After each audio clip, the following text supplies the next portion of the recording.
How are you doing? I'm good. How are you? I'm doing okay. Only okay? Yeah, there's been a lot of stuff in my life recently, but I'm ready to record. I'm ready to just talk about ghosts and true crime. I am too. I'm so ready. Yeah, how's your week been? It's been good. Just good? Yeah, it's been solid. Oh, It's been good enough. what's what's happened? Nothing. Wow, I've yeah. had to nag you a lot this week. You've had to nag me. Yeah. Why? About the editing and about the research. About more of the research than the editing. Well, I knew that as far as the editing went, I got that done on Tuesday. Yeah, you did really well with that. Thanks. You're welcome.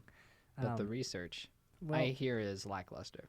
I wouldn't say it's lackluster. Oh, I don't know. You just told me it was not as much as I have. It's not. It's about not even half. It's like a third. Yeah, it's closer to a third It is. of what you have. But that's not to say that I didn't do a full scale amount of research. No, you did the best that you could with the topic that you chose. I did. You did. I did. That's all that matters. Yeah, and that topic is Roseman Covered Bridge in Madison County, Iowa. Nice. I Yeah. totally did not know that you were doing this.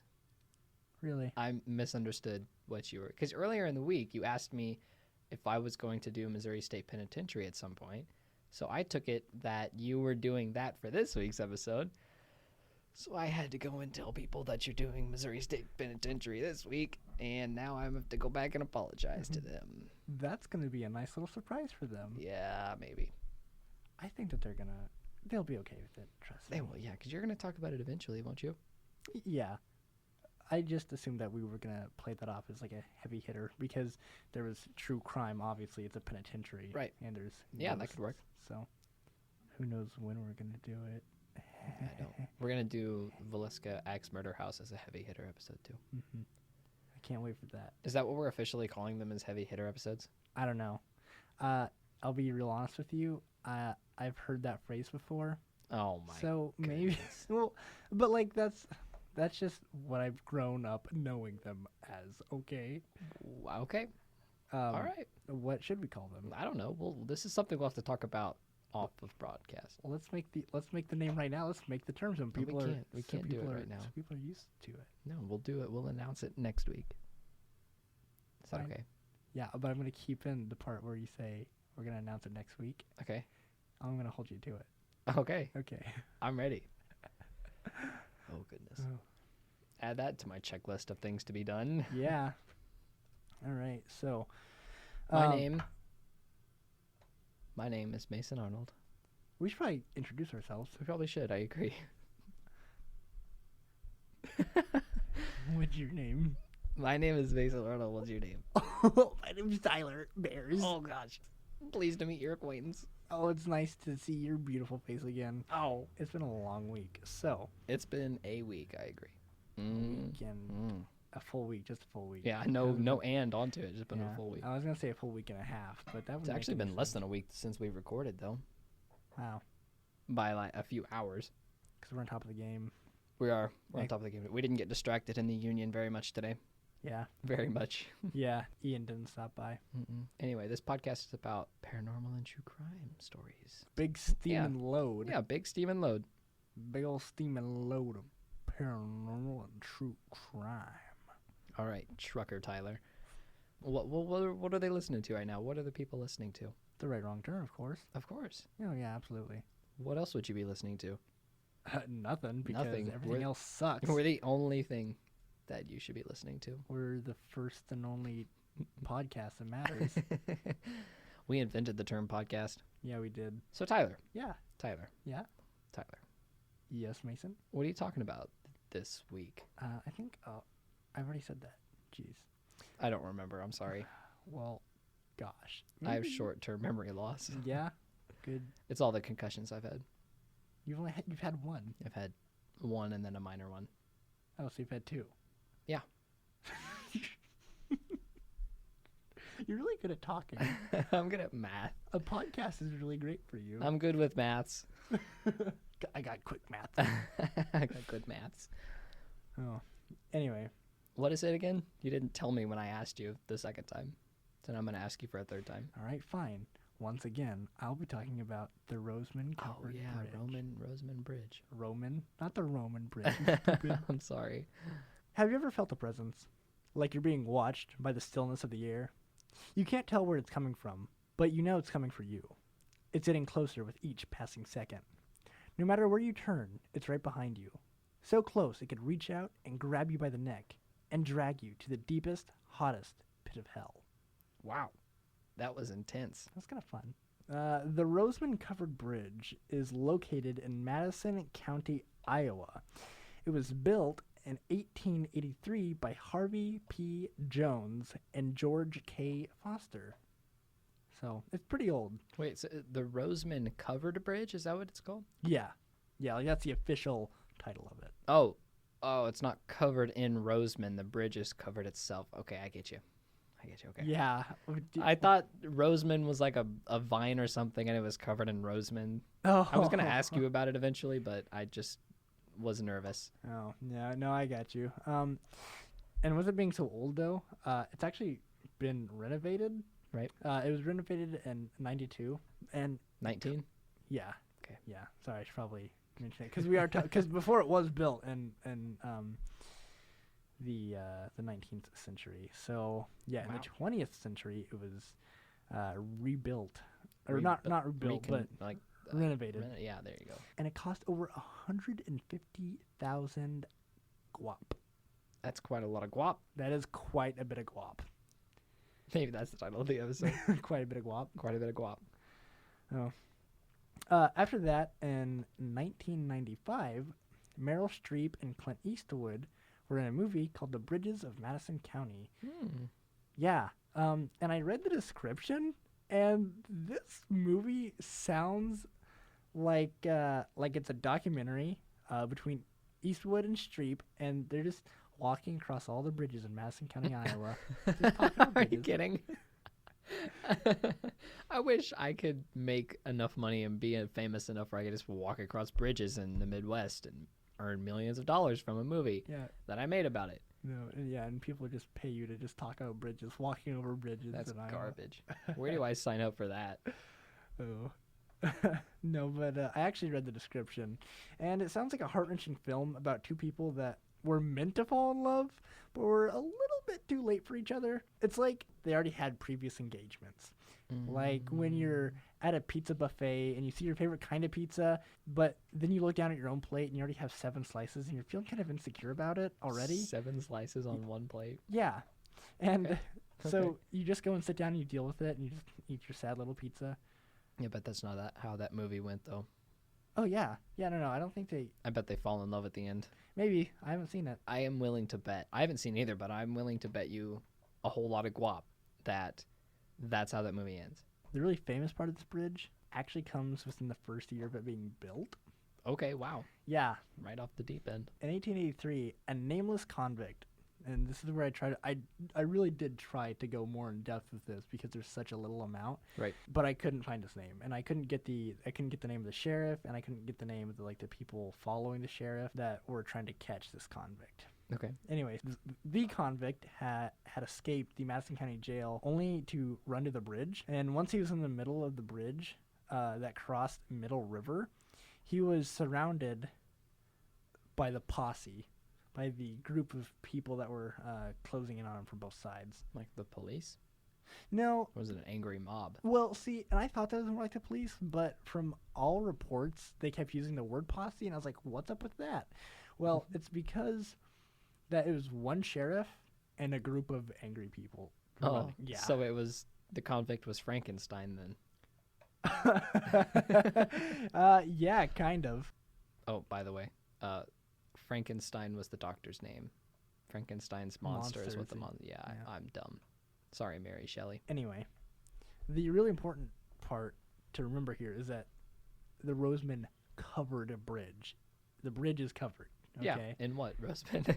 yeah, Roseman. A bunch of men that paint roses. Oh, the good. Queen. Good. That was a really bad joke. Yeah, it probably was. Anyway, So the convict really didn't have anywhere to go.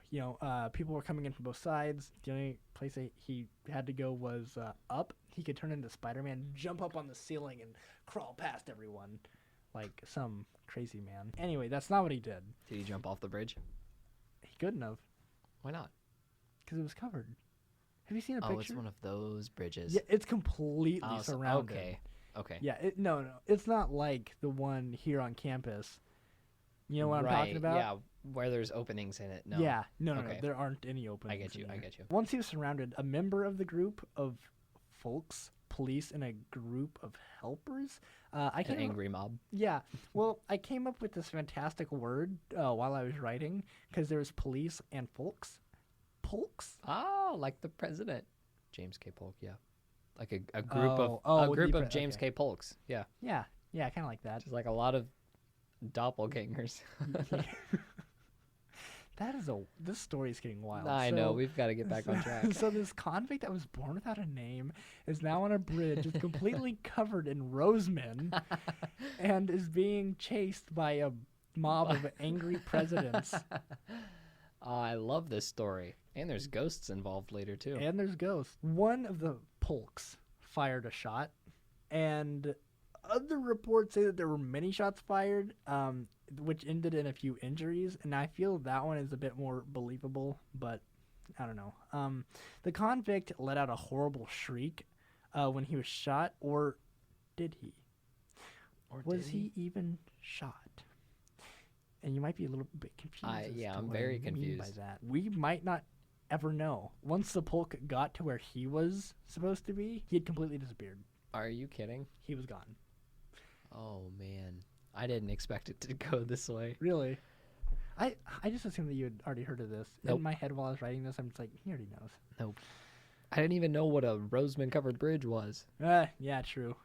I said that it could be aliens. I like it. Because... But the bridge is covered.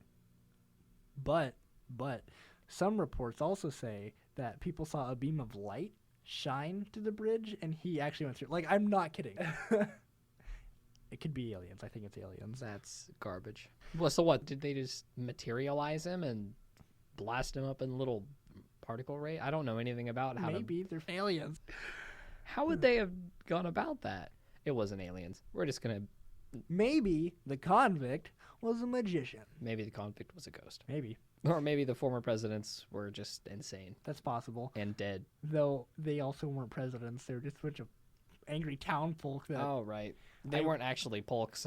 They were just a made-up word. They were a bunch of angry Iowegians. Iowegians. I think they're called Iowans. Although I like Iowegians more. Thank you. Oh, that's what I was always called because I'm from Iowa. Oh, yeah, Iowegian. Yeah, I'm a dirty little Iowa boy. Iowegian. Another story comes from Forbidden Love. Ooh. Mm-hmm. And the story goes like this. There once was a young couple that wanted to get married, but the father of the wife of the bride disapproved. So the father of the girl is what you could have said. Yeah. Anyway, one day, when the groom was going to pick up his future bride, he arrived at her residence, only to come face to face with her father and a friend. A friend? Yeah. I don't know. We do not know the friend's name. I've seen this in movies before. This isn't going to end well. It's not. You're right. Or it kind of ends neutrally, honestly, is what I would say. Well, tell me the story. I would say the story is slightly anticlimactic. Okay, I'm going to be let down then. I'm ready. I'm ready. You tell me for yourself. Okay. The young man turned his horse around and started riding hard as he could. According to legend, he went into one end of the bridge and never came out the other. The horse was completely riderless. Okay. So he went across the bridge, but he never actually went across it. So what crazy person was standing there watching him? That I've been trying to figure out, and I thought like maybe if like the dad and his friend were close enough. Oh, maybe they were chasing him. Yeah. And for whatever reason, he was abducted by aliens too. Yeah. But they have no use for a horse, so they just sent him back down. Yeah, and I started to think like maybe he like jumped off, because that's kind of reasonable. Yeah, that's reasonable. According to like modern day accounts, it's unlikely because there's like deep pits. So deep pits where? at the end of the bridge, if you would have jumped off too soon, I doubt that the horse would have known to go across the bridge. There's a lot of variables here. So if he jumped off, I think that the horse probably would have stopped too. Right. He would have gotten injured because. So are you talking about he jumped off before entering the bridge, or? Right. Okay. Right. Okay. Right. But there were like deep ditches on either side of the bridge, and if he would have done that, he either would have gotten like injured or hurt. Maybe even not. Maybe he would have gotten up and ran away, but people would have seen him, right? I mean, it depends on how close the bridge is to society. Looking at pictures of it, it's kind of far away from everything. So he could have theoretically jumped off before entering the bridge, and then his horse could have been spooked enough to run through, or Maybe. the horse bucked him off and just kept running. Maybe this guy was like Usain Bolt. Yeah. Yeah, maybe he just like that. Maybe he jumped off the horse. He's like, "You're too slow," and just ran. Or maybe he was ghostified. Maybe the same thing. Maybe he's a convict. Maybe maybe the convict took him. Yeah. Ooh, Interesting yeah. theories. So he opened up like a hatch at the bottom of the bridge. He's like, "Ha, come in here, buddy." And now they're living together. There's an alternate story. It's very slightly alternate. Instead of the father disapproving, they were actually going to get married, but then the groom just got cold feet and started to run away, so the family started chasing after him. Apparently, if you walk to the middle of the bridge, you will find a steep drop in temperature. Kind of like whenever the screaming house. Mm-hmm. Yeah, that's what was in my head. Okay, I can visualize it. Maybe that's just because that's the area that receives the least amount of sunlight. Though, depending on like the roof, maybe like if it was black, I could see it getting really hot in there though. Maybe. Because if it was like summertime, but that does make sense. If you're at the Roseman Bridge during the right part of the night, then you can either hear A, laughing, or B, screaming. I don't know which is worse. And also what time of the night, so I can go there at that part of the night. Whatever part of the night the convict had escaped. Because And what time was that? I don't know. Well, dang. Thanks for being informative. Thank you. You're welcome. Thanks, you too. It's said to be the convict, and he's either A, laughing because he's like, got away from them dirty coppers, or he's screaming because he wants to get back into this world. Or he was shot a lot of times. Yeah, and he's in pain. Yeah. Poor guy. It's I feel cool. bad for him depending on what he did. He was only in a county jail, so I couldn't imagine it would be anything too serious. Maybe tax fraud, tax evasion, or fraud, I don't know. They also or I feel arson. like would put you in jail for having said the word witch back then or something, or I don't know. What part of this? Where are you living at? Iowa in the 1800s? I'm just saying it could be crazy then. I don't know. Maybe move on. I don't know much about the time back then. I don't either. I didn't live back then. Really? Yeah, believe it or not. According to some accounts, if you were like walking your dog across the bridge, the hairs on its nape would stand right up because apparently the dog sensed something Right. that you couldn't. I don't know. Dogs have a sixth sense, Yeah. and so do babies. Little heads up: if you ever buy a house, take a dog and a baby to it and see if they freak out, just to make sure that the house isn't haunted before you buy it. And if the baby eats the dog, then you know that you should probably get out of the house. If the baby eats the dog, yeah. no, that's something that you got to take up with the baby's parents. Well, it can actually mean two things. It can either mean that the baby is awesome and is really good at survival, or it means that you might have a possessed baby. I don't know. Wait, really good at survival? You're not leaving the dog and the baby in the house by themselves. Yes, you are. How Why- else are you gonna find out? You're just gonna walk them through the house. The ghosts are kind of shy. You have to be there a while for them to like kick in and start playing games with you. Yeah, you have to let them write up a plan for them to start pulling the strings to. So just bring a Ouija board to your new house. Some people have also heard like a horse and carriage running through the bridge because Okay. of like the bride and Right. groom story. It's understandable. And some people also have tried to like disclaim the bridge, but I guess like other professional ghost hunters have said that they are pretty sure that it is haunted. Okay, So, fair enough. yeah. A lot of people like to disprove a lot of things that are haunted. Yeah, and a lot of the groups said that like we try to be accurate as we could, and we still believe that it's quite haunted. I believe it. Yeah, it's kind of fun. I'd like to come. I'd like to go and visit it How someday. far away is it? The bridge is pretty close to Des Moines. What? What's that? What's what? Des Moines. Des Moines is Yeah, the what's that? capital of Iowa. No, the capital of Iowa is Des Moines. Whatever. Tomato, tomato. So, the bridge is actually closer to a small town of Winterset, Iowa. Winterset? Yeah. Okay. And that's like just southwest of Des Moines. Des Moines? Des Moines is French. Des Moines? Yeah, Des mayonnaise. Okay. So Tyler, is that your story? Yeah, more? I would like to hear about your story because that's You all want I've to hear got. about my story? Are you excited for my story? Oh yeah, I am. I'm excited for my story. This one was my favorite to research. Really? Oh yeah. Why? Yes. Because it's just so interesting. There's so much speculation within it, and it's just a fascinating story. Okay, so where does it take place at? Mason City, Iowa. Mesa. That is kind of what's the word I'm looking for? Narcissistic? Yeah. I didn't even know it was in Mason City before I started researching it. And by that point, I didn't even think about how my name's Mason, and the name of this town is Mason City. I didn't even think about that until you pointed it out. Do you ever forget your own name? Yeah. Wow. Yeah, I do a lot, really. Like I said, I have memory problems. I have bad memory issues. Do you ever forget how old you are? Yes. Forget when my birthday is, forget when my family's birthdays are. I never forget about this podcast, though. Good. Is that the good thing? In the early morning hours of June 27th, 1995, Jodi Huisentruit was phoned at approximately 4:10 a.m. when she was late for her 3 a.m. shift at KIMT TV in Mason City, Iowa. She quickly apologized and said she would be there as soon as she could. The 27-year-old news anchor never showed up to work and was never seen again. Yikes. What do they know? Well, I'll tell you. Okay. Because I have here right here the title of this next thing is called The Fact. It's not whispered. I whispered it for effect. Okay.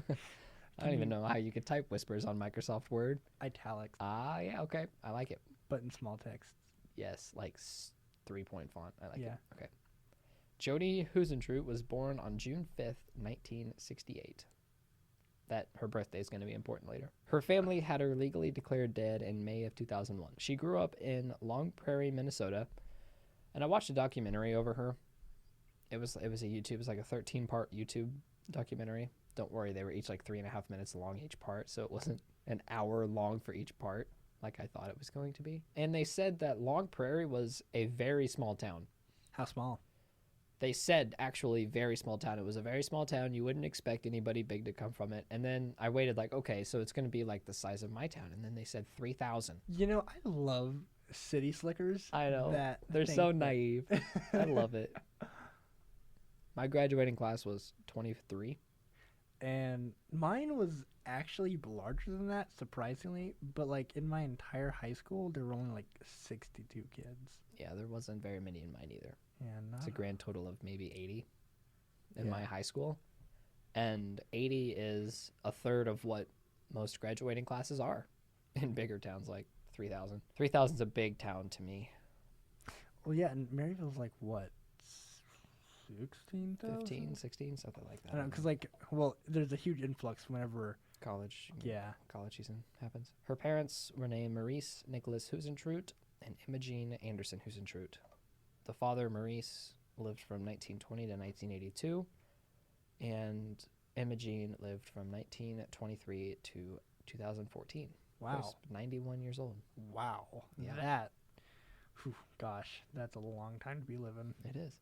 She was considered very good at golf in high school, and something that I heard on the documentary to impress her father, and her father died when she was very young, when she was 14. She was considered to be very good at golf in high school, and in the documentary I watched, they said that because her father died at, when she was 14, that she wanted to impress her father, so she played golf. She was athletic. She was very athletic, very smart, she was very attractive. She was very social. She was, I don't even know what the name of the person I'm trying to think of is. The Every Woman. The Every Woman? No. The Social Butterfly. She was Social Butterfly. Yeah, I like that. She was Social Butterfly. After high school, she went to St. Cloud State University, and graduated with a bachelor's degree in mass communications and speech communications. I want to say that I've heard of St. Cloud. It's in Minnesota. Just kidding. She started broadcasting in Cedar Rapids, Iowa, before moving back to Minnesota to take a position at Alexandria. Following this, she returned to Iowa again to take the job at Mason City at KIMT TV. Huisentruit was participating in a golf tournament the day before she disappeared. And I've already told you just the very vague how she disappeared. Like the early morning of June 27th, she was called at 4:10 when she was late. She apologized, asked what time it was, and she got up, said she was about to leave, and then was never seen again. The station called the police at 7 a.m. after Huisentrut's colleague Amy Coons had to fill in for her on the show Daybreak at 6 a.m. Police arrived at Huisentrut's apartment building to see some of her personal belongings laying around the parking lot. Belongings such as hairspray, shoes, blow dryer, and earrings. Her car key was laying next to her parked Mazda Miata. Curiously, the key was bent. Yeah. So it's like she tried to get in there, but then someone might have like Mm-hmm. attacked her and. Yep. Which all of these indicated a struggle. Oh yeah. Because the belongings weren't, set down. They were scattered. Like she was grabbed and thrown. We'll come back to that. A partial palm print was found on her car as well. That didn't belong to her. Oh. You won't hear any more mention of that palm print. I mean, if I remember, I'll mention it, but none of the people that they suspected of doing the crime matched the palm print. They never found out who that print belonged to. You would think that like there'd be like DNA on that palm print, and they'd be able to like. Well, yes, but if they didn't have the person's DNA, they couldn't identify it. No, but like there'd be like DNA left in the palm print. Well, there is for sure, but they can't identify a person without having a match. They can't just whip out DNA and say, "Oh, this person." You know who I think it was? Who? Big Pharma. I don't know what that's from. You've probably told me before, but I don't remember. Big Pharma is pharmaceutical companies that are killing people with opioid addiction. Oh, this got dark. And it got dark for a missing persons case, so. Oh, okay. There was a slow ball rolling on. It was, I agree. Another important clue. Oh, shoot, I skipped a bullet point. Footprints that appeared to have been dragged through the mud were found close to the scene as well. And not just footprints, it was her heels. Her heel prints were found to be dragged through the mud that was near the asphalt. They confirmed it to be her heels? Well, they were heels, and they assumed that they were hers because they were being dragged away from her car. So they assumed it to be hers. Yeah. Because everyone assumes it was a male that did this, which no females were ever suspected of doing it. I don't really know why, but... Well, I mean, it is more likely for men to attack women than women to... Attack women, yeah. I agree. Even in 1995. Especially in 1995. Oh, yeah. Because, I mean, it's an older time, not because of that year. 1995 was just an off year for women-on-women crime. Mm-hmm. Another very important clue came up in the search of her apartment. The toilet seat in her bathroom was up. And you're probably thinking, well, Mason, why is this important? Because someone doesn't have manners. Because she lived alone. Oh. And this meant that somebody had to have stayed the night with her the previous night. That does not mean that. What? Okay, sorry. It doesn't have to mean that, but there's really only two logical options that a woman would leave a toilet seat up. One, she had a male staying with her that didn't put the seat down, or two, she was cleaning it. What other option could a woman have to have the toilet seat up? Maybe he attacked her, shoved her in the trunk, and then he walked inside and said, I gotta pee, and I'm gonna be a nice guy, I'm gonna lift it up, but I'm not gonna put it back down, because why would I have to? No one else is gonna be using it. That's interesting. I know you're probably joking, but that's an interesting... No, I'm not. I'm being serious. I'm being like dead serious. Like, why couldn't you just walk back into the house? That's actually kind of interesting that you think that he went into her apartment. We'll come back to all that speculation later. Okay. The police watched the security footage of the parking lot, and the film confirmed that Huisentruit was abducted from the parking lot. Now that's where I kind of want to disprove your thinking of, well, the guy went inside and used her bathroom, because it never mentioned that they saw a guy go in the building or anyone go in the building, but they did see someone grab her. And I couldn't find the film. I looked everywhere for the footage and I couldn't find it. It would really help out speculation, but I couldn't find it. Was the guy like? Did they say like? Did they give a description of what the guy was wearing or anything? No, because he was in the van. In a van. We'll come back. I don't know if I have the van on here or not. Wait, did he just like grab her from the van like while he was in the van? Or, I like, think. What? I think it never really mentioned. It just talked about who could have done it. It didn't mention how they did it. It didn't really talk about.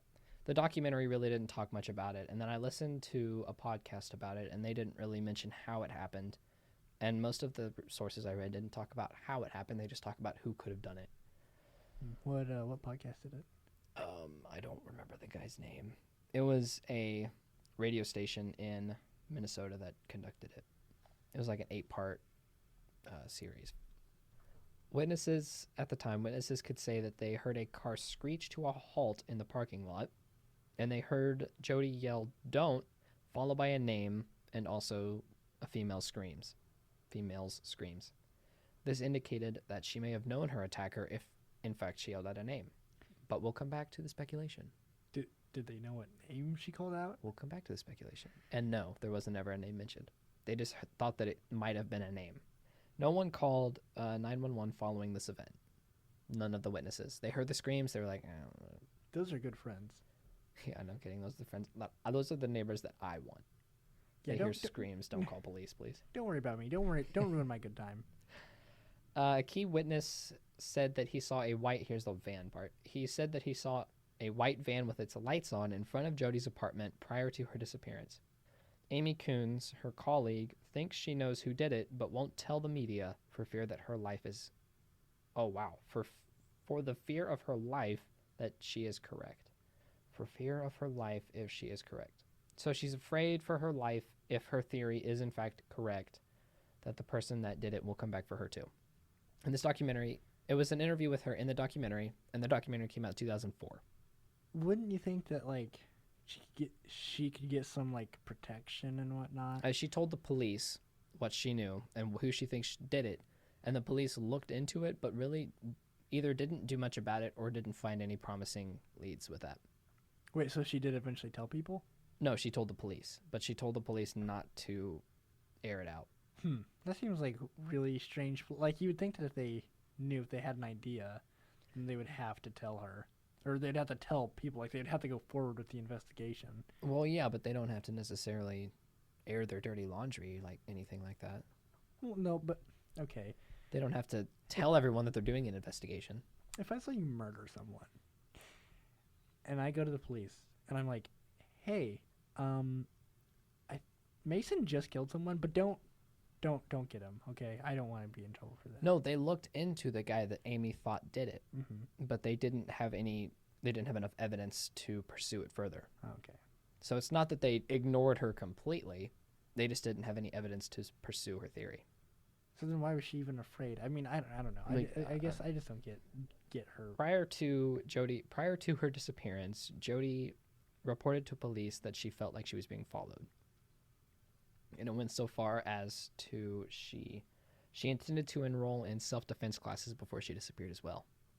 And that's it with the facts. You ready to move into the speculation? Mm-hmm. Because that's the rest of my notes. All 5 pages of it. 5 pages worth of speculation. Oh, yeah. Fuck. Are you ready? Uh-huh. Okay. The speculation. Again, it's added drama for an effect. Yeah, okay. One of 3 types of people were suspected in the abduction of Jodi Huisentruit, and these go in order of possibility. So the type of person that most likely committed the crime is in first, and then it goes whatever, least possibility. Someone that Jodi knew, or someone that knew Jodi. Jodi Foster. Jodi Huisentruit, i.e. a personal friend. Someone that Jodi may have known, but someone that felt like they knew Jodi. It's a unique possibility, but it's certainly a possibility due to Jodi being a local news anchor and her face being everywhere on the news around Mason City, Iowa. And then the third and least possible is a random attack. Somebody randomly selected Jodi to abduct, which could be a wrong place, wrong time attack. Was Jodi particularly pretty? Yeah, like I said, she was an attractive girl. Maybe some freak just. I think. I don't know. I could almost see just some random guy like that's like that watcher. He's like, I need a girlfriend. Well, why not? I pick one up. It could have been, and here's where this comes in. There was never a prime suspect named in this case because there was zero evidence. The only evidence was the toilet seat and the palm print, and that was it. One of the people that were suspected of this was Tony DeJuan Jackson. Jackson was, or I guess is, no. Jackson was a serial rapist in southern Minnesota. Yikes. Yeah. Okay. He was convicted of 3 rapes in 1997 and is serving a life sentence in Rush City, Minnesota. 3? Yeah, which is why I battled between is and was, because he's no longer a serial rapist, but he's not dead. So what it? I don't know. That's difficult. Well, he's always going to be a serial rapist. Okay, okay? You're right then. Is a serial rapist in southern Minnesota. He denies that he had any involvement with Jodi, and he claims that he just never saw her, never met her, never anything with her. He's suspected because of the nearness of his crimes to KIMT, some of them happening even as close as 2 blocks away from the broadcast station. There was only 3 rapes, so what I'm assuming is 1 or 2 of them were very close to the broadcast station. One anonymous source says that he saw Jackson and Huisentruit chatting in a bar. He assumed it was because Jackson was interested in broadcasting college, which he was, but he could not hear the conversation. And the only reason that the anonymous source, knew that Jackson was interested in broadcast at college was because he and Jackson were friends before the rapes or after the rapes or whenever they were friends. Another anonymous witness says that she used to jog past Jodi's building at 4:30 in the morning and reported seeing an African-American young adult riding a bike slowly past the building and in the parking lot, which fit Tony Jackson's, what am I trying to think of? Alibi? No, fit his profile. Oh, okay. Which fit Tony Jackson's profile. What, I feel like Jodi's probably white. Yeah. A lot of killers usually don't kill outside the race, but who knows? I'm not saying that there can't be any exceptions, but right. I mean that's usually what the case is. But right, it could have possibly been unique that he was the killer. And that's all I have on Tony DeJuan Jackson.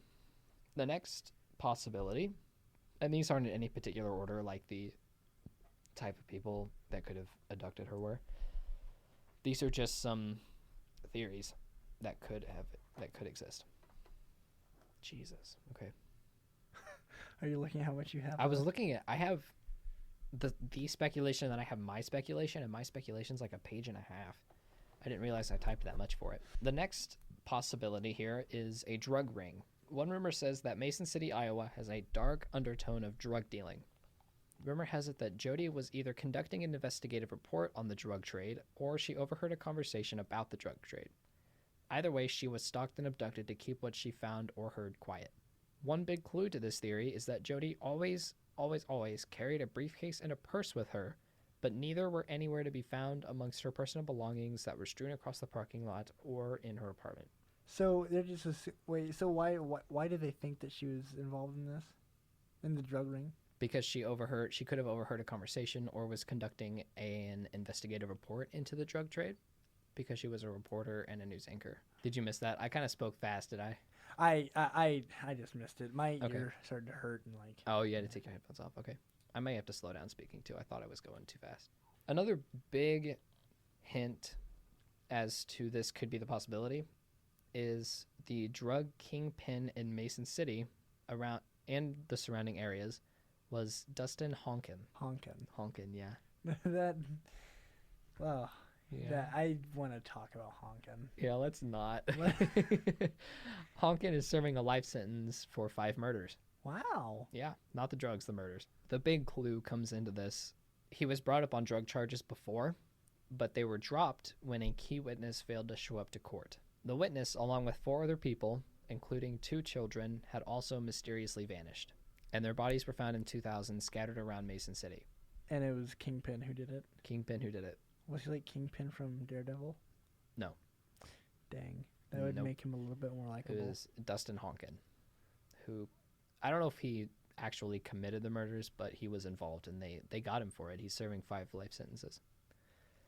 And this fact leads people to believe that Honkin was behind the disappearance and murder of Jodi, because he had a history of making people vanish and kill them, abducting them and killing them. Oh, by the way, we're gonna backtrack a little bit. I found the information of the investigation into Tony through a Daily Mail article, and all the facts came from the documentary or the podcast that I listened to.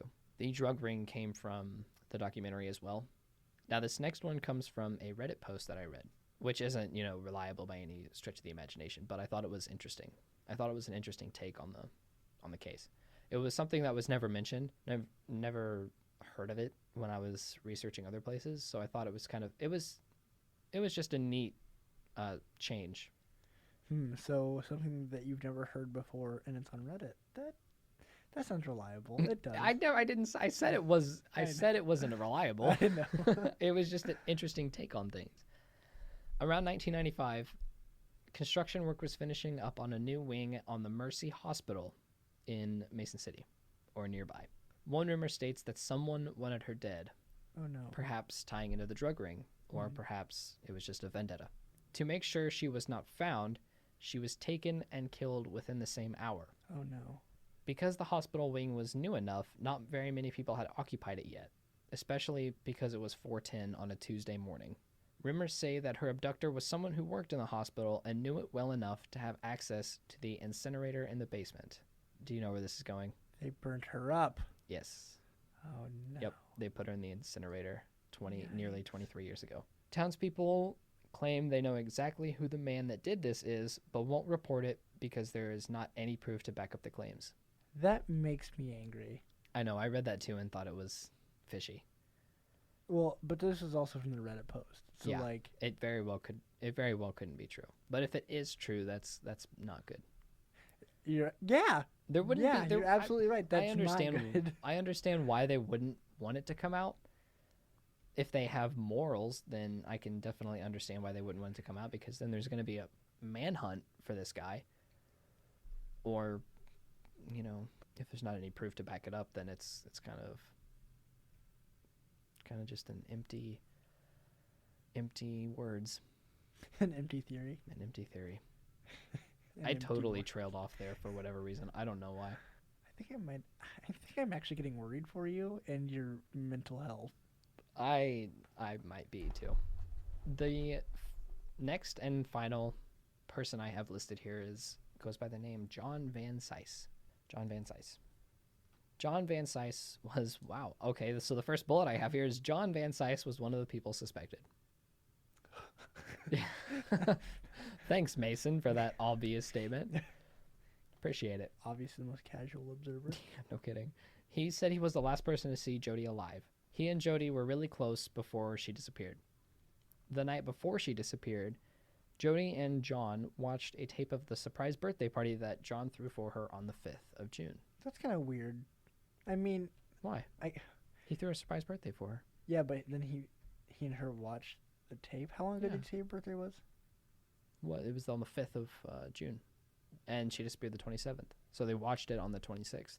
It's 3 weeks after. Yeah, I mean, I don't know. That's kind of weird. Just to reminisce, I guess. But like that soon afterwards? I don't know. I would watch tape of my birthday party 3 weeks after. I wouldn't. I think that's weird stuff to do. I don't know. After she disappeared, John was one of the first on the scene to explain to cops what had happened the previous night. Police noted that he seemed eager to talk with them, which seemed fishy to them. He also seemed to know that Jodi was missing before the police did. Apparently, he ran into one of the townspeople and informed that person of Jodi's disappearance before the police even knew, which seems strange. So he's the last person to see her alive. He wanted to talk to the police. He knows that she's missing before anyone else did. That is really weird. Like, maybe he wanted to talk to the police so quickly because he wanted to get himself off the hook. Maybe. He wanted to make himself seem not suspicious, but in doing so, he actually made himself seem. It definitely seems possible, but wait a little bit more before we start discussing. Okay. This guy, they were neighbors too. They lived in the same block. And by the same block, I mean in the same apartment building. The weekend prior, before she disappeared, like 4 days, they had spent time on the lake water skiing. So they were together and they had spent time water skiing. He named his boat Jodi after her because he was so infatuated with her. Okay, that seems a bit more. He isn't helping himself at all. He's not. No, I agree. He's just making it worse. Although he seems very improbable to me. Why? I'll tell you why. Was he hot? Because if he was hot, that does seem improbable. Well, because like that means that they could have hooked up. But if he was kind of a creep, he was 20 years her senior. Okay. 20 years older than her. 20 years older than her? 20 years her senior. Yeah, sorry. 20 years older than her. Oh, okay. I thought you meant like he was like 20 years old. Okay, that still seems likely then. Like she doesn't want to hook up with some guy that's 20 years older than her. I know. I'll tell you. So then he gets a little bit crazy. I'll tell you why I'll tell you why I disprove him. Why I think he's not a suspect in this, or why he didn't do it. There's several questions that I have here that I want you to answer for me. Okay. Why would he wait until 4:10 in the morning when he had her in his apartment the previous night? Why would he wait? Because if she is in his apartment, then there's a lot more to go wrong. And like if the police wanted to search his apartment, then he would have evidence all over that freaking apartment. Okay. So the next thing I have here is possibly to throw everyone off. And I just thought it was very unlikely. Because remember, I said that her shift was at 3 in the morning. So not only would John have had to either stayed up or woke up early enough in the morning for that, but he would also have had to have waited an extra 70 minutes for her to wake up and get around. Because once he knew that she wasn't going to show up, he probably would have just left. I don't think there's much of a way he would have waited. I feel like if you're crazy enough, I agree that someone would have waited, but I just don't feel like he would have. Knowing her, he probably just would have went and talked to her and then abducted her from there. Anyway, we'll move on. Where did he get the white van? And also, where is it now? Where would he, and the next one, where would he have taken the body and the van in a short 3-hour span? Between the time that she was abducted and the time that KIMT called the police. Well, I think that one is also pretty easy to get out. So like, what if he borrowed it from a friend, or what if he it was kind of like an under the table sort of buy from someone else. Okay. And then I don't know, what if he had like a shed somewhere, or if he had a friend's shed somewhere? Don't you think the police would have found it? No, I don't know. I think it's easier to hide a car than what people are thinking. But for 23 years? Yeah. Remember, the police are still investigating this. This is not a cold case by any stretch of the imagination. The case isn't closed. It's still open. The police are always investigating leads for this case. Sure. So they've investigated every inch of the town trying to find Jodi. But it'd be just like Branson Perry. It'd be just like that, because he disappeared whenever he went out to his shed. Right, but there's no leads on that. He's just gone. Yeah, but like there's still like no like, I mean, like it's a very similar situation, correct? I don't know. I would call it a similar situation. I would call it a very similar situation. Branson wasn't. Okay, we'll move on and we'll come back to this conversation in a little bit, because I address most of the stuff that you're talking about. I address it in my take on the situation. Okay. 3 hours may not seem like a short time, but to be missing for nearly 23 years, it's a reasonably short amount of time to have hidden the body and the van for 23 years. He could have stalked out the perfect place prior to the abduction, but it just seems unlikely to me since he spent so much time with her. Now, you're right. It could have been an under-the-table thing where he had somebody else look out for a location, like his son, Trent. His son, Trent, could have done it, but I don't know. No, I meant like under the table, like buying of a vehicle. Oh, okay. I see what you mean now. He left the area soon after and is reportedly living in Arizona. He's avoiding all interviews and saying he had nothing to do with the disappearance of Jodi. You ready for my take? Which is actually 2 pages. I lied. Wow. He's avoiding all interviews. Yes. This guy still isn't helping himself out. Go ahead. I agree. So this is my take, and this is what I think the possibility could be. And this is all my opinion. This is not in any way, shape, or form factual. This is just everything that I think could happen. I put a note in there that said, remember, this is all my opinion. So I had to address that before I start making claims that haven't been looked into or have already been disproven. The stalker situation seems the most likely to me. And I'll explain to you why in the 2 pages that I have, because I didn't think I had 2 pages. John could be a stalker. He could have been, I agree. And we'll come back to that if we talk about it more later. The stalker seems most likely to me, and I'll give you some breakdown of his character, like how he acted, who he could have been. The stalker had to be smart. He had to be smart because Jodi has been missing for 23 years. Is there much more to explain for that? He had to have known a very good spot to hide the van, put the body to where the police still haven't found it. And I saw one thing that said it could have been a scumbag killer, like just somebody that saw her and just decided to kill her for whatever reason. But that seems highly unlikely to me because nearly almost all, how about that? Nearly all scumbag killers aren't that great at killing and hiding a body. They're pretty sloppy with it. So the body would have been found by now if it were a scumbag. Yeah, and like one thing that does kind of lead me away from John, this is the one thing that leads me away from him. How most people get caught in killing is that they kill someone that they know. Mm-hmm. And that will almost always lead the cops right back to you. Yeah, and he was one of the first that they investigated for sure. Because he had such close ties. I would still keep looking at him, honestly. And the family is still very leery of him as well. The next thing the next character trait is he had to be patient. So he had to have known Jodi's daily schedule and be willing to wait an extra 70 minutes when she did not immediately come outside at 3 a.m. My thinking is he was getting tired of waiting when she walked out. He panicked, and when he knew his opportunity was coming up, he drove up, grabbed her, and drove away. Which is another interesting thing to talk about, because if he did drive up, grab her, drove away, and it all happened in seconds, my thinking is there had to be an accomplice. There had to be another person, because I don't think there's any way he could have pulled up, stopped, got out of the seat, grabbed her, put her in the van, had her in an area or a place where she wouldn't have attacked him while he was driving, and then get back and drive away. What's John's son like, Trent? He's a stand-up guy too. Just like John there. I mean, he's their father and son. So do you think that maybe Trent could have been involved?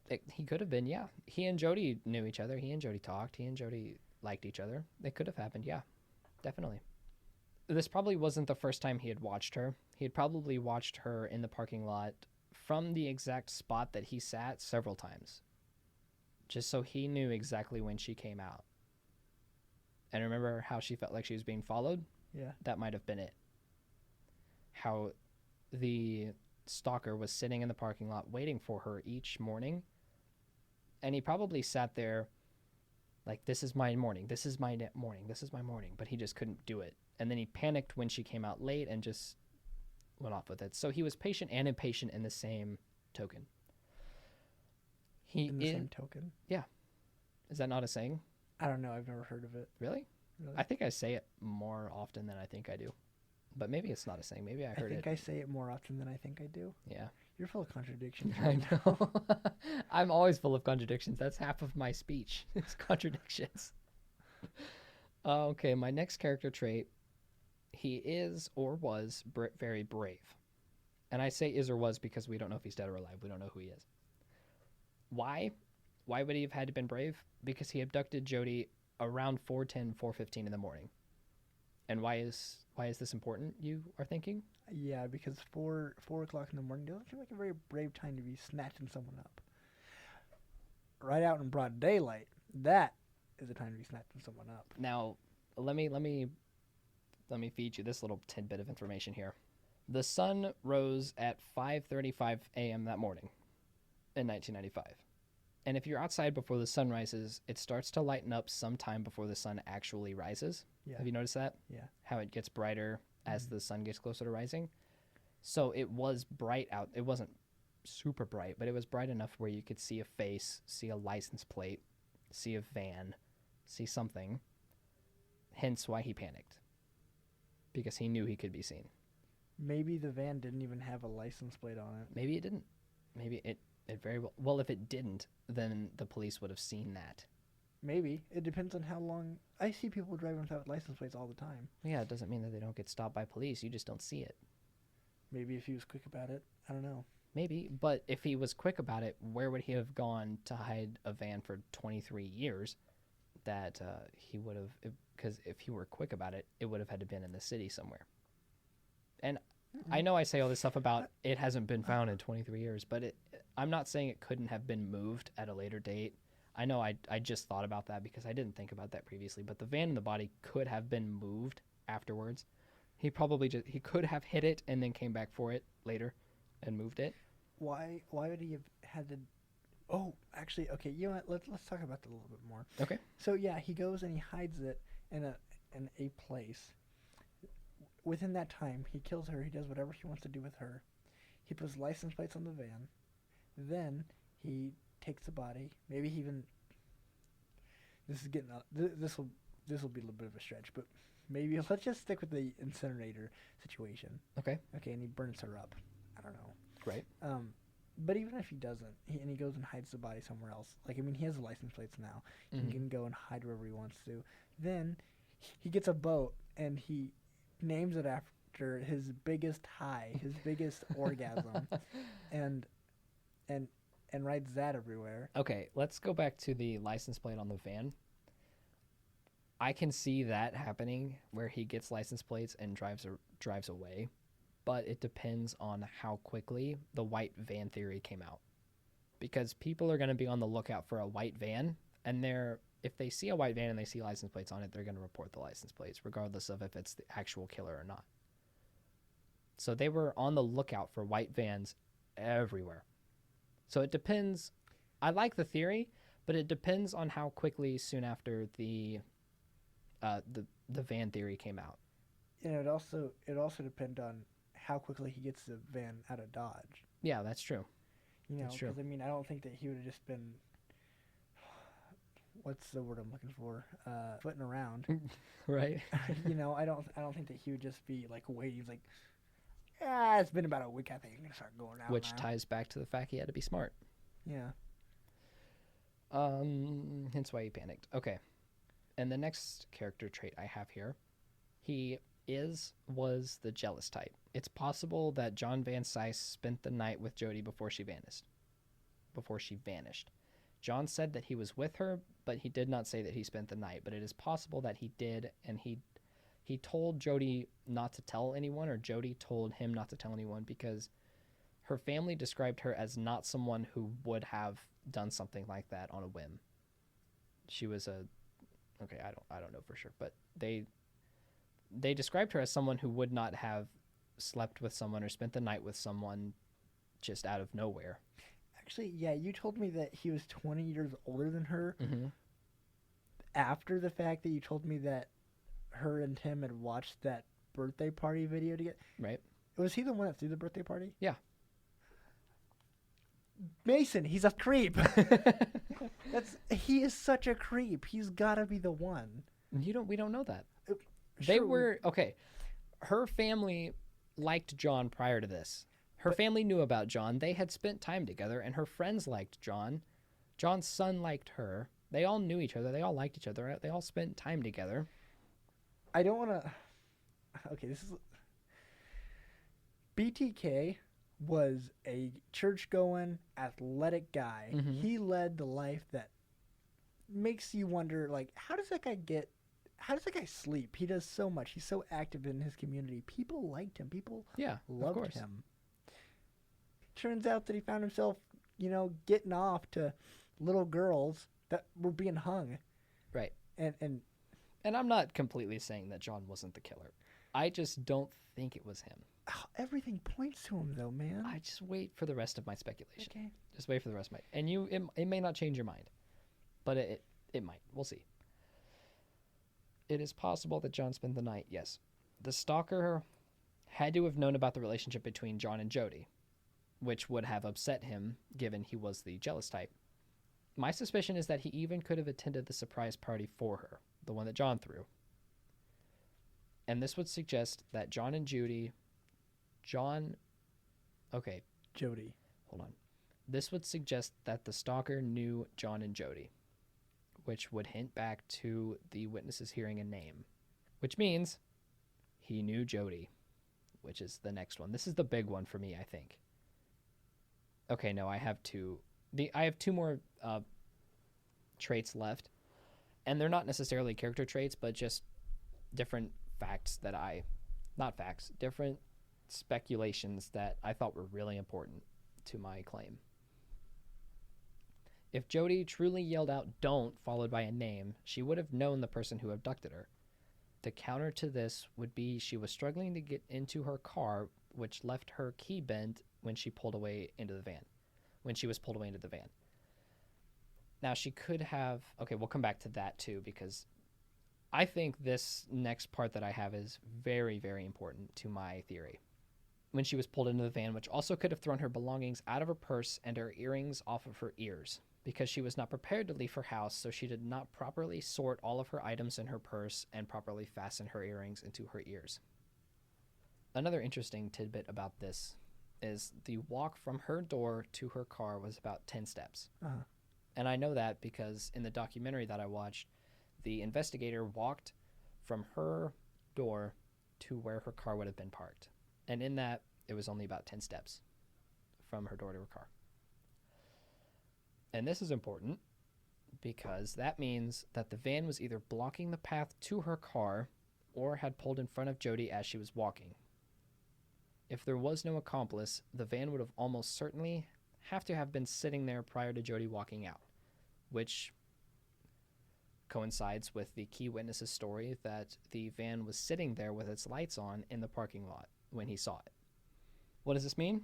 It means that Jodi knew this guy enough to approach the van and not just run away.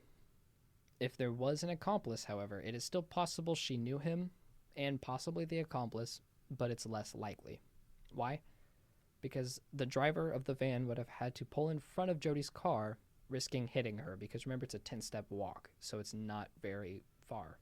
This means that the actions of pulling in front of her, abducting her, and driving away happened really quickly. What if he's just really good at driving a van? Okay. And then so he drives up right next to her, and the accomplice swings open the door, and then he just grabs her, and as he grabs her, she gets pulled away from the car, and her hand is still on the key, and it gets bent. And that was what I was saying, too. If there was an accomplice, they would have to do everything really quickly. There would have to be an accomplice. There almost have to be. There would have to be an accomplice if it happened really quickly, which would counter the key witness's argument that the van was sitting there with its lights on. Because if it was sitting there with its lights on, it wasn't happening quickly. It was taking its time. And we know The witness said that the van sat there in the parking lot because he slowed down because he thought it was a cop. So it was... I'm going to illustrate this for you, but not the listeners aren't going to be able to hear it. So the key witness says that he thought the van was a cop, which is why he slowed down. So the van was sitting in the parking lot between the door and the car. So the van was sitting there, and he thought the van had its lights on too, so it was clearly running. The van was sitting there, and he was driving by the apartment building, and he was going either normal speed or above the speed, something that would warrant him to want to slow down. So he was driving by at either normal speed or above the speed limit, and then he started to drive by slower because he thought it was a cop. So he drove by and drove by and drove by, and he finally passed it, and the van still had not left. And he didn't look in his rearview mirror or anything, so he doesn't know how long it sat there after he had passed. But that begs the question, how long did the van sit there? And if there was an accomplice and it did happen quickly, that would completely wipe away the witness's claims. And if the witness's claims are no longer valid, then it could not have even been a van. Okay, what about this? What if she was walking out and she thought, oh, there's a van right there. Well, guess I ought to just walk around that. And then she starts to, like, unlock her car, and then the van, or who's ever in the van, yanks her and puts her back in the van. See, that's why I think the film is very important to this. The footage, the security footage, because we don't know what side of the van opened. We don't know if she was at her car and got abducted, or if she was walking to her car and got abducted. Why I think that's important is because there is absolutely zero way she would have approached the van knowing that she did not know who was in it. Which makes me think that she knew the guy, and the guy either had the door open and sitting on the... So he had the side door open and he was sitting inside of the van, or with his feet hanging outside of the van. And she knew him and she approached him. Because if there was a guy sitting there and you didn't know him sitting outside of a van, you would run back into your apartment, would you not? Yeah, well, I mean, I still think it's John. So, I think that, yeah, she would know him. So she would have known him. So she would have approached him and she would have talked to him. And this also, a counter to this could be, well, it was dark. She didn't know. But if the sun rose at 5:53 and it was still bright enough outside, you could tell. You could just see. You could tell by facial features if you knew the person or not. Yeah, and also, like, what if it was just a guy in a van that wanted to start a conversation? Like, hey, you got a cig? I wouldn't have approached it, and she probably wouldn't have approached it either, because she was a young woman, a young, attractive woman, and stuff like abductions like this happened before her, and she, being a news anchor, had to have known about them. What if she just believes still in the humanity of people and just trusts them? Her family did say she was an eternal optimist and naive. That could have been her downfall. So you're right. It could have been somebody that talked to her, and she could have just instinctively talked back to them in a conversation because she was so nice. And I didn't think about that until you brought that up. But yeah, you could very well be right there. I don't remember where I was at, but I am right. That's an interesting topic of discussion. But I still think that she would not have approached the van had she not recognized the person that was in it. And which also could beg the question, well, how did the bent key end up near her car? And I'll attempt to answer that right now. What I think happened with that bent key situation was it was fate. It was fate. What I think was happened, she had her key in her hand, ready to go. She was holding her key, and she knew exactly what she was going for. She had the key to the door in her hand, and she was going to go and unlock her door. But if the van was sitting in her way, and she did approach it because it was someone she knew, and she still had the key in her hand, one of two things could have happened in my mind. One of two things. She dropped the key when she got pulled into the van, and the van ran over the key, which caused it to bend, or she had the key in her hand and it fell in such a way that the door closed on the key, bent it, and it fell out of the door and bounced next to the car. Both of those, that second one seems super unlikely, but like I said, it's a fate thing. You just don't know. The former seems more legitimate, does it not? What if... Where the van would have ran over the key and bent it. What if... Okay. Let's say that the apartment was on the left side of the van. So it's on the driver's side of the van. And let's say that the side door of the van is on the right side. So the side door that opened faces her apartment. Is on the passenger side. No, that would be the side that faces her car. Okay, so what side is the driver on? Is the driver on the side of the car or the apartment? He would be on the side of the car because he would be actually sitting outside like the sliding door, and he'd just be sitting there waiting. Yes. So then she walks around. So he's not actually at the driver's side yet. He's just like sitting there waiting for her. She shows up to her car. Mm-hmm. He grabs her, maybe even bending the key somehow in the process, or Like she has the key in the door. I know in my car I don't have a key fob, so I have to put the key in the door physically and twist it. And that could have happened. She could have held onto it so tightly with the adrenaline pumping through that when he grabbed her, it just bent the key and it fell out of the door, which is what a lot of people suspect. The last point I have here as for who the stalker could have been, or who the killer could have been, killer abductor. The stalker was someone either never identified as a possible suspect or briefly suspected but never investigated. Why do I think this? This was possibly and likely the only crime this person committed. They stayed quiet and secretly moved away without ever talking to anyone from Mason City again. So he didn't have connections outside of Jodi in town. It was someone that Jodi never talked about, perhaps because she was ashamed to know him. Perhaps she wanted to keep them from her family and friends. And this does not insinuate that Jodi led a secret life or that she had any secrets to hide from her family. This just means that he wasn't someone from her typical crowd, you know? Right.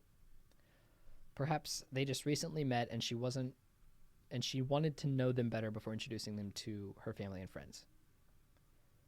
The stalker almost certainly saw her on the news and became infatuated. And if the recently met is anything to go off of, he knew her a long, long time before she knew him. In my mind, the stalker still keeps up with all the news about Jodi, but does not or did not have any desire to come forward out of fear of being prosecuted. You know, actually that one's pretty believable as well, because, you know, I know quite a few people on campus that I would think they would abduct me. and I That's know profiling and wrong. Well, I mean, like, I know their names, but no one would think to investigate them. Right? So, I mean, yeah, that's likely. A reasonable expectation. Yeah. A reasonable speculation. Yeah. And the last thing I have here is in closing. If you have any information whatsoever on the whereabouts of Jodi Huisentruit, please contact the Mason City Police Department at 641-421-3636 or contact the people at findjodi.com. That's FINDJODI.com. At either their website, under the contact tab, or by calling them at 970-458-JODI. JODI. And that's all I've got. Wow. That was a wild ride. Yeah, it was. I told you it was going to be ridiculous. I told you it was going to be a lot. I told you there was a lot of speculation. Completely unsolved. They investigate every lead that comes up and nothing has sprouted. And this was by far my favorite to look into. I'm not going to say it was fun, but it was very interesting, and it kept my attention for so much longer than what most others did, because this one I just wanted to get home and I wanted to look into it. I wanted to just look at it until 4 o'clock in the morning. Wow. But I didn't, because sleep is valuable to me. Last night I was up pretty late studying on the bridge. Right. And I fell asleep in my jeans. Nice. I don't do that often, but I've done that twice since I started this podcast. I'm sorry that I have a bad influence on you. Actually, you're the bad influence on me. Good. Yeah, that was a wild ride. Do you have anything else that you would like to add? Other than our social media plugins, as usual, you can find us on Facebook at The Right Wrong Turn. It's a page on Facebook. You can like it, share it. I don't think you can subscribe to it, but liking it is practically subscribing to it. We are on Podbean, and we are now on Stitcher, thanks to your boy. Got us on Stitcher. Thanks, Mason. You're welcome, Tyler. On your way home tonight, if you see a turn, take it. It might just be the right, wrong turn. That was intense. I can tell you right now that if I find a random turn, I'm not going to take it because that's terrifying. It could turn into some Hansel and Gretel stuff, and I don't want that. You might find a bridge that you should go on. You might find a covered bridge that's covered in ransom. What's your bridge called again?